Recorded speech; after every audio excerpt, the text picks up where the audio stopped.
नहीं ला सकते। राष्ट्रीय गुरुद्वारा महाअधिवेशन एवं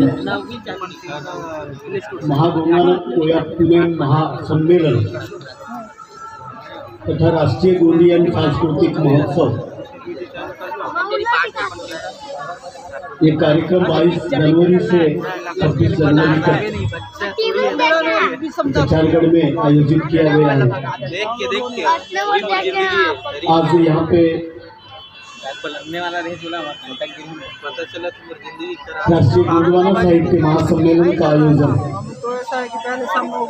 11 बजे से शुरू हुआ है। अभी इस सम्मेलन में प्रमुखता से उपस्थित हमारे सविता ताईपुरा जिला परिषद के कार्यक्रम में महिला बाल कल्याण सभापति। इस सम्मेलन में प्रमुखता से उपस्थित हमारे सड़कगिरी पंचायत समिति के उप सभापति शालिंदर काकती जी, अनुसूचित समाज भारतीय जनता पक्ष के राष्ट्रीय कार्यकारिणी के सदस्य आदरणीय लक्ष्मीकांत भांडिया, लाखों लोग यहाँ पर है ना, तो सब हमारे जाम हो जाता है। वर्थे जी, दूसरे हमारे कोहमार के उप सरपंच, यहाँ से 1 किलोमीटर जहाँ कवरेज एरिया है ना उसके दूर वरकड़े जी एवं यहाँ पे उपस्थित विलास वर्ती जी और इस कार्यक्रम में अभी जिन्होंने संबोधित किया आदरणीय हजारों मोबाइल चलती है अमरावती से आए हुए इंजीनियर प्रकाश सलामी और यहाँ पर प्रमुखता से उपस्थित समिति के अध्यक्ष हमारे मित्र कम से कम 2 या 3 किलोमीटर दुर्गा प्रसाद जी कुकोड़े सर, यहाँ पर उपस्थित हमारे छोटे भाई तथा मित्र भरत मड़ावी जी, आदरणीय रमन सलामी जी, मनीष कुसाम जी और पारी कुपार लिंगो काली कंकाली हमारे कचारगढ़ के सम्मानीय सभी समिति के सदस्यगण उपस्थित, देश के सभी क्षेत्र से आए हुए मेरे भाई और बहनों,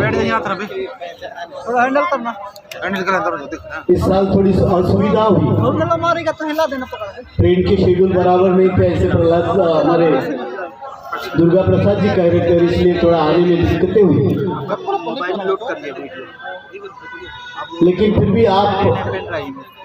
छत्तीसगढ़ से, मध्य प्रदेश से, आंध्र प्रदेश एवं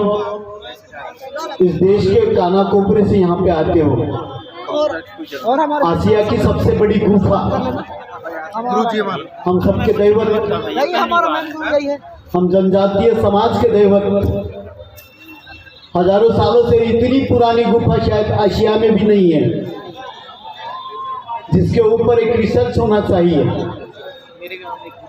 इस माँ का आशीर्वाद देने के लिए आए मेरे सभी भाइयों बहनों, आप सभी को यहाँ आशीर्वाद लेने के लिए आते। मैं जब से आमदार बना था तब से यहाँ हर साल आने का प्रयास करता हूँ। उसके पहले भी मैं इधर देवरी के क्षेत्र में जब सर्विस करता था तभी 1-2 बार यहाँ मेरा आना हुआ, और निश्चित ही हम सबका श्रद्धा स्थान ये स्थान है। इसका विकास करने के लिए आप सभी समिति के लोग कटिबद्ध हैं, वैसे हम भी कटिबद्ध हैं।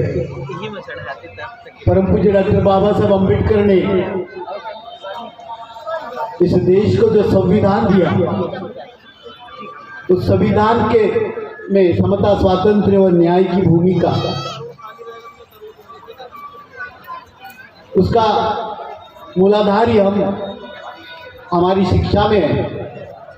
और इसलिए हमारी अपार श्रद्धा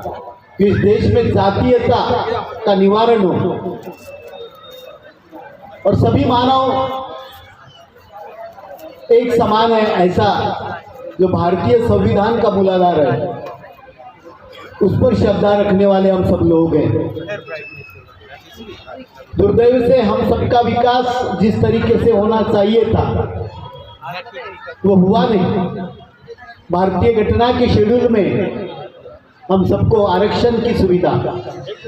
परम पूज्य डॉक्टर बाबा साहब अम्बेडकर ने दी और 26 जनवरी 1950 से ये भारतीय संविधान इस देश में लागू होने के बावजूद भी हमारा आर्थिक और सामाजिक विकास पूरी तरह से नहीं हुआ। ये हम सबके लिए खेद की बात है। खैर, आर्थिक और सामाजिक विकास के साथ में शिक्षा का विकास भी अनिवार्य है और उस दिशा में हम सब लोग आगे बढ़ रहे हैं। अभी उसमें बहुत पल्ला हम सबको आगे जाना है।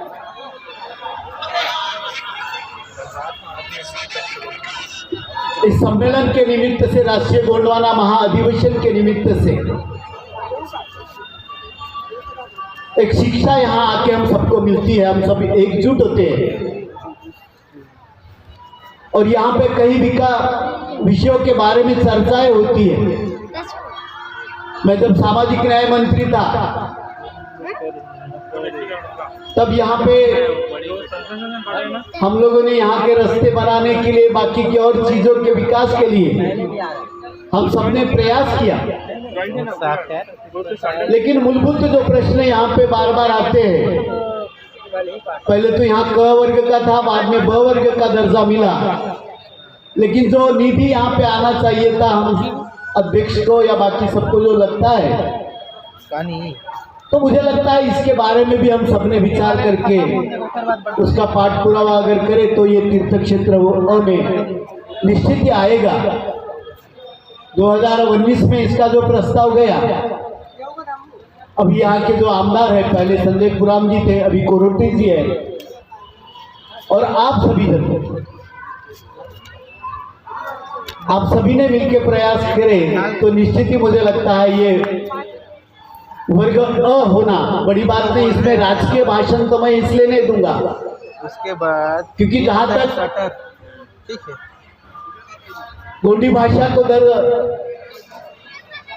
ये जो सटर शेड्यूल में शामिल करने का अगर काम है तो इस देश में 1/125 जितने खासदार है जो आरक्षण के नाम पर चुन के आते हैं, अब एक बार वो सभी खासदार कौन से पक्ष के हैं इससे हमको लेना देना नहीं। उन सब ने संसद में जाके आवाज तो उठाना चाहिए कि हमारी भाषा को, जो संविधान की अनुसूची की जो भाषा है उसमें उसका स्थान मिले। इसलिए सबने मुझे लगता है काम करना चाहिए। तो कोई भी इसको टाल तो नहीं सकता, क्योंकि हम सब उसी संविधान के दायरे से चुन के आते हैं। फिर वो अनुसूचित जाति के हो, अनुसूचित जनजाति के हो, सब लोगों ने मिलके वो विषय निश्चित ही करना चाहिए। ये कोई डायस के ऊपर बोलने का विषय नहीं है, मैं इसके ऊपर ज्यादा नहीं बोलूंगा। लेकिन कोई अगर इसके बारे में यहाँ पे आके अगर बात करती है तो निश्चित ही हम सबने की जवाबदारी है इस विषय को हम सबने मिलके, क्योंकि ये पूरा प्रांत जो है, ये गोंडियन जो प्रांत है, पहले के राजा महाराजा जो थे उन्होंने, और हम देखते हैं ना कई भाषा है, कई को राष्ट्रीय दर्जा का स्थान मिलता है। हम सबकी भाषा जो है अभी वो धीरे धीरे लुप्त नहीं होना चाहिए, इसलिए हम सबने मिलकर काम करना चाहिए। यहाँ पे इस अधिवेशन के निमित्त ये विषय हमारे सभी लोगों ने रखा और निश्चित ही महाराष्ट्र का पूर्व सामाजिक न्याय मंत्री करके मुझे ये आता है, क्योंकि मैंने परम पूज्य डॉक्टर बाबा साहब अम्बेडकर का घर जो लंदन में जो स्मारक बना उसका जो कई सालों से जो पड़ा हुआ था, तो वो काम करने का प्रयास मैंने किया, उसमें मुझे सफलता भी मिली। और ऐसे कई काम करते समय निश्चित ही ये जो विषय है, ये निश्चित हम सबने मिलके करना चाहिए, ऐसी अभिलाषा यहाँ पे व्यक्त करता हूँ। और मैं तो वो बहुत ही छोटा आदमी हूँ, अभी तो आमदार भी नहीं हूँ, इसलिए आने वाले दिनों में ये विषय जो हमारे केंद्रीय मंत्री नितिन गडकरी साहब यहाँ पे पिछले बार आए थे, यहाँ कहा गया, लेकिन गडकरी साहब ये कभी झूठा आश्वासन देते नहीं, एक सही आदमी करके, और कभी, इसलिए निश्चित ही ये विषय जो है वो हम उनके सामने निश्चित ही रखेंगे। और जहाँ तक वर्ग अ की बात है, तो इसका पाठ पुरावा किसने कितना किया, अभी तो कोरोटी जी आमदार है, कितना पाठ पुरावा इसका मुझे भी पता नहीं, क्योंकि 2019 के बाद मैं आमदार था नहीं। लेकिन मैं दुर्गा प्रसाद जी को, भरत मडावी जी को ये शब्द निश्चित ही देना चाहूँगा कि अगर माननीय देवेंद्र जी फडणवीस इनके पास में जाके, क्योंकि वो ग्राम विकास में अगर प्रस्ताव पड़ा है, तो उनके साथ में बैठ के ये विषय मार्ग लग सकता है। और निश्चित ही ये क्षेत्र के लिए एक बड़ा सा प्रस्ताव, जैसे दीक्षा भूमि में 100 करोड़ दिए और कई मंदिरों में 100 करोड़ 200 करोड़ मिलते हैं, तो ऐसा एक कंसोलिडेटेड प्रस्ताव यहाँ का अगर बनता है, तो इसमें देने की कोई बड़ी बात नहीं, ऐसा एक बनना चाहिए कि वैसा सिर्फ अब वर्ग तो देना ही देना है, लेकिन एक 50-100 करोड़ रुपए का प्रस्ताव इस क्षेत्र के विकास के बारे में अगर कोई बनाता है, तो उसको भी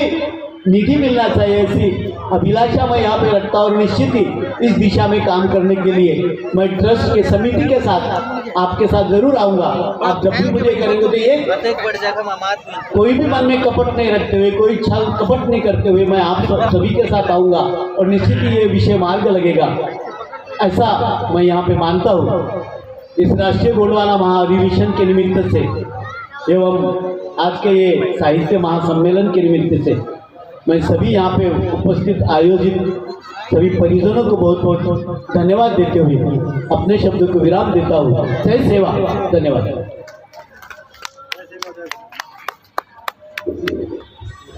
बहुत बहुत धन्यवाद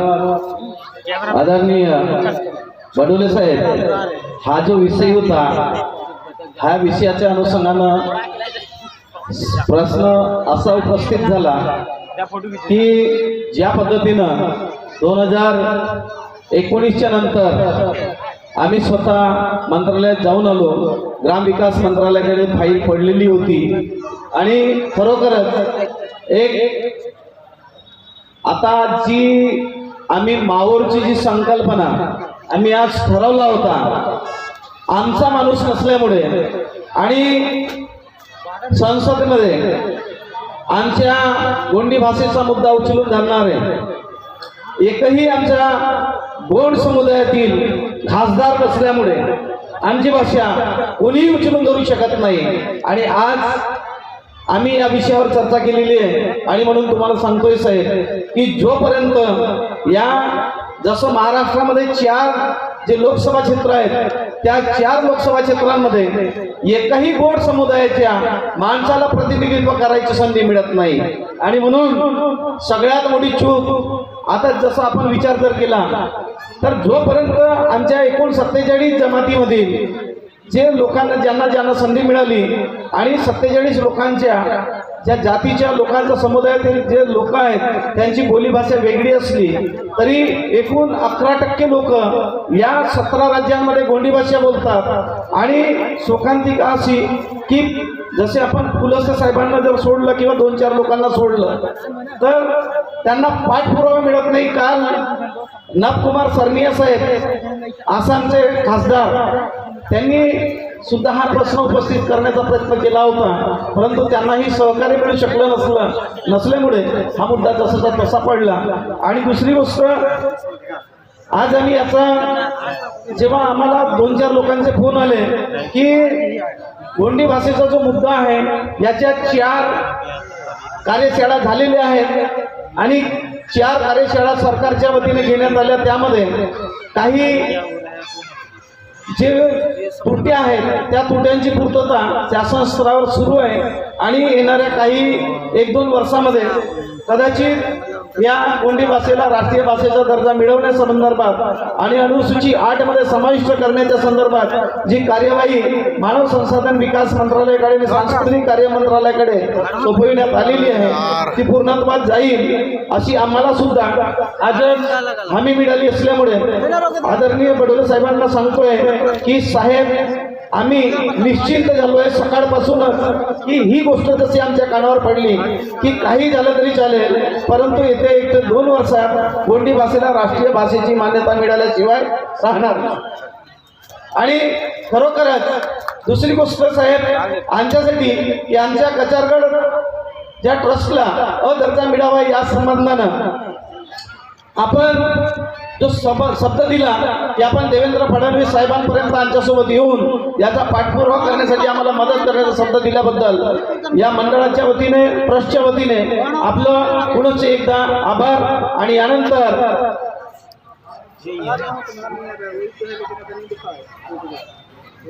या कार्यक्रमाला लाभलेले आमचे मित्र सेवानिवृत्त उपमुख्य कार्यपालन अधिकारी राजकुमारजी पुराण यांनी संक्षिप्तमध्ये आपलं मनोगत व्यक्त करावं. प्रोडक्शन है,